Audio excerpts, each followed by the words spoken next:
आप हमेशा मेरी बेटी को ही क्यों बोलते रहते हैं? उस डायन की बेटी को कभी भी कुछ नहीं कहते। अरे भाग्यवान, रीमा एकदम शांत स्वभाव की लड़की है। वो कभी कोई गलत कार्य नहीं करती है जिसकी वजह से उसे डांटना पड़े। अच्छा, इतनी ही ज्यादा अच्छी है रीमा, तो उसे ही खेत की रखवाली के लिए भेजा करिए। हमारी बेटी को क्यों भेजते हैं? आज से मेरी बेटी कभी भी खेत नहीं जाएगी। राम कुमार ने 2 शादियां की थी। दोनों पत्नियों का एक एक बेटी थी। रामकली बड़ी ही कुटिल स्वभाव की थी। वो हमेशा ही चंद्रकुमारी से लड़ती और झगड़ती रहती थी, जिसकी वजह से राम कुमार को अपने दोनों पत्नियों के लिए अलग अलग घर बनवाने पड़े थे।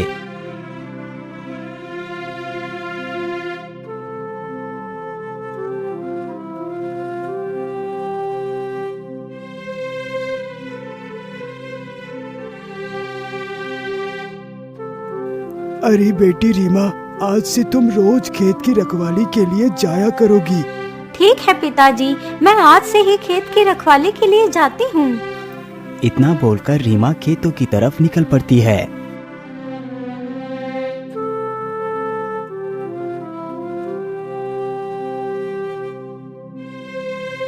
रीमा चलते चलते जल्द ही खेत पर पहुंच जाती है।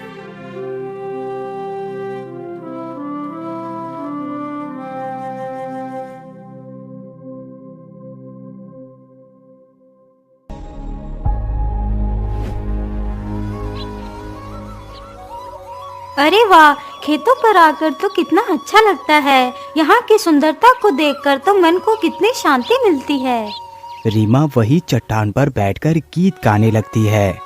सच है, विपत्ति जब आती है कायर को ही दहलाती है। सूरमा नहीं विचलित होते, क्षण एक नहीं धीरज खोते।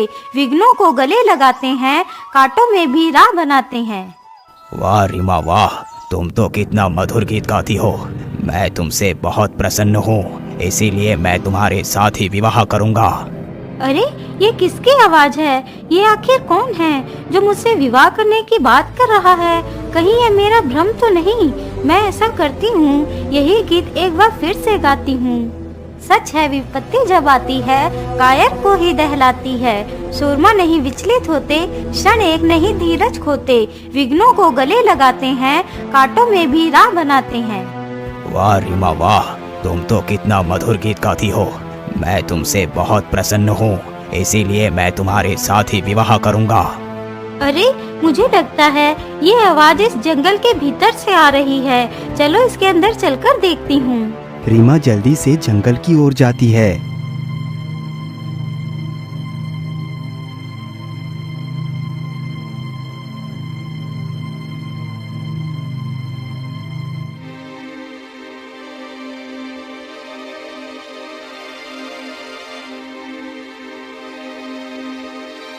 आखिर ये आवाज कहाँ से आ रही थी?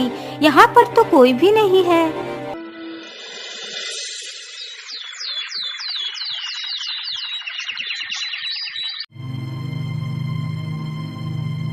माँ, पता नहीं वह आवाज कहाँ से आ रही थी। मैं तो कुछ समझ ही नहीं पाई। जब मैंने जंगल के पास जाकर देखा तो वहाँ पर कोई भी नहीं था।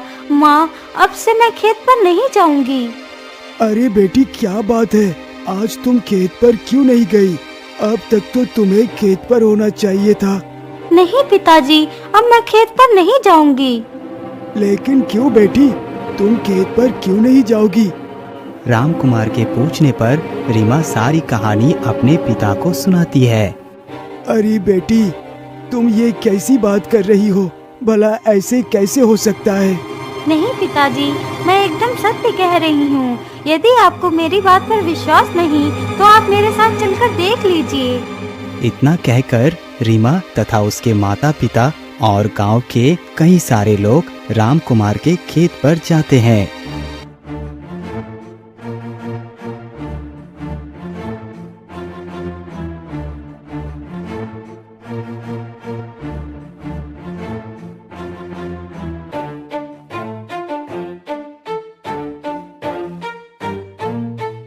अब तो हम लोग खेत पर आ गए हैं। चलो अब तुम जल्दी से वही गीत गाओ। सच है, विपत्ति जब आती है कायर को ही दहलाती है। सूरमा नहीं विचलित होते, क्षण एक नहीं धीरज खोते। विघ्नों को गले लगाते हैं, कांटों में भी राह बनाते हैं। वाह रीमा वाह, तुम तो कितना मधुर गीत गाती हो। मैं तुमसे बहुत प्रसन्न हूँ, इसीलिए मैं तुम्हारे साथ ही विवाह करूँगा। अरे भाई, मुझे लगता है यह आवाज उस जंगल की तरफ से आ रही है। हाँ हाँ, मुझे लगता है ये आवाज उधर से ही आ रही है। चलो चलकर देखते हैं। सभी लोग जंगल की तरफ देखने के लिए जाते हैं तो जंगल में कोई भी दिखाई नहीं देता। अरे ये तो कितनी अजीब बात है, यहाँ पर तो कोई भी नहीं है, फिर भी ये आवाज कहाँ से आ रही थी? अरे भाई, कहीं यहाँ पर कोई भूत तो नहीं रहता है जिसकी ये आवाज थी? मुझे तो बहुत डर लग रहा है। चलो यहाँ से वापस लौट चलते हैं। अरे नहीं चुन्नीलाल, तुम इतना डर क्यों रही हो? हमें पता तो लगाना ही होगा कि आखिर यहाँ पर किसकी आवाज आ रही है। सारे लोग फिर से वापस उसी चट्टान के पास पहुँचते हैं। अरे बेटी, तुम एक बार फिर से वही गीत गाओ। पिता के कहने पर रीमा फिर से वही गीत गाने लगती है।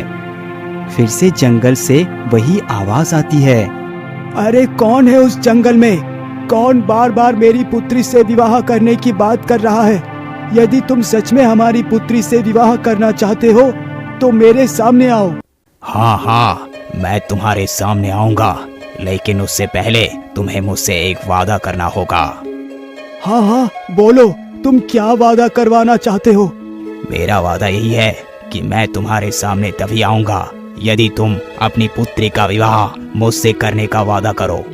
अच्छा ठीक है, मैं वादा करता हूँ कि मैं अपनी पुत्री का विवाह तुम्हारे साथ ही करवाऊंगा। राम कुमार के ये बात बोलते ही जंगल की तरफ से एक शेर निकल कर आता है। शेर! हे भगवान, यह तो एक शेर है। अरे भागो यहाँ से।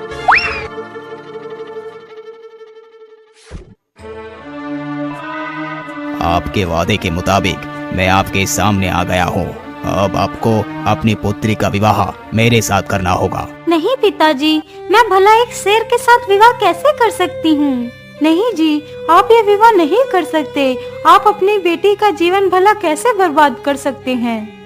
लेकिन भाग्यवान, मैंने इस शेर से ये वादा किया है कि मैं रीमा का विवाह इसी शेर के साथ कराऊंगा, तो भला मैं अपना वादा कैसे तोड़ सकता हूँ?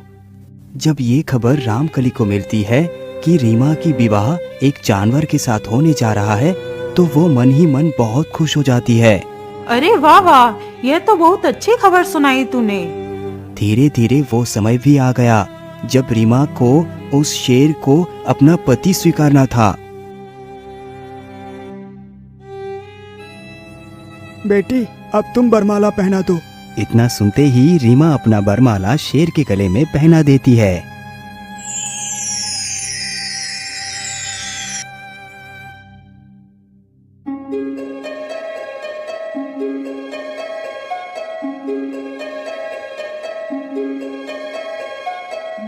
अरे आप तो एक शेर थे, लेकिन बरमाला पहनते ही आप एक इंसान कैसे बन गए? आप कौन हैं? मैं प्रतापगढ़ का राजकुमार वीरभद्र हूँ। मुझे ये शाप मिला था कि मैं एक शेर बन जाऊंगा, और जिस दिन कोई लड़की मुझे इसी शेर के रूप में स्वीकार कर मुझसे विवाह करेगी तो मैं फिर से अपने वास्तविक रूप में आ जाऊंगा।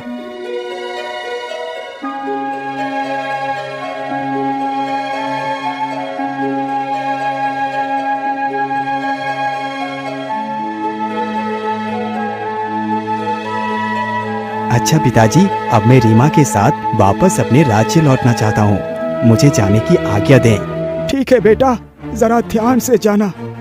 इतना सुनकर राजकुमार रीमा को लेकर वहाँ से चला जाता है।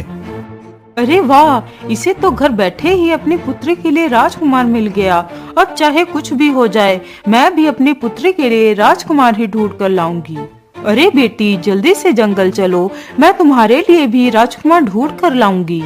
इतना सोचकर दोनों माँ बेटी जंगल की तरफ निकल पड़ते हैं। रामकली भी एक शेर की तलाश कर रही थी जिसके साथ वो अपने पुत्री का विवाह कर सके, क्योंकि उसका भ्रम था कि शेर फिर से राजकुमार बन जाएगा और उसकी बेटी महारानी बन जाएगी।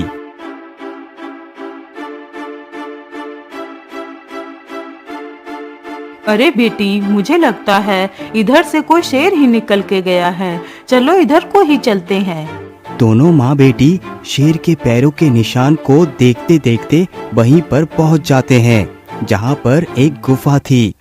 बेटी, मुझे लगता है वह शेर इसी गुफा में रहता है। तुम जल्दी से इस गुफा में चले जाओ और हमारे होने वाले जमाई को बुलाकर ले आओ। तब तक मैं बाहर ही खड़ी हूँ। लेकिन माँ, मैं अकेले नहीं जाऊंगी, आप भी मेरे साथ चलो। नहीं नहीं बेटी, यदि मैं साथ चलूंगी तो हो सकता है शेर विवाह के लिए राजी ना हो। मैं यहीं पर छिप जाती हूँ, तुम अंदर से हमारे जमाई को लेकर आ जाना। इतना सुनकर लड़की गुफा के अंदर चली जाती है। उस लड़की को गुफा में गए हुए काफी समय गुजर जाता है। अरे, मेरी बेटी को गए हुए तो काफी समय गुजर चुका है, लेकिन अभी तक वह लौट कर नहीं आई। रामकली इतना सोच ही रही थी कि तभी गुफा के अंदर से एक शेर बाहर निकलता है जिसके मुंह पर ढेर सारा खून लगा हुआ था। वो शेर गुफा से नदी की ओर चला जाता है। अरे ये क्या, इस शेर के मुंह पर तो खून लगा हुआ है। कहीं इसने मेरी बेटी को कोई नुकसान तो नहीं पहुंचा दिया।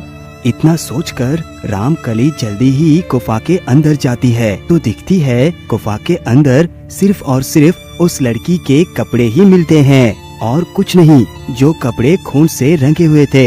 हे भगवान, ये मैंने क्या कर दिया? मैं लालच में आकर अंधी हो गई थी। मैंने अपने ही हाथों से अपनी बेटी की जान ले ली। मुझे माफ कर दो बेटी, मुझे माफ कर दो।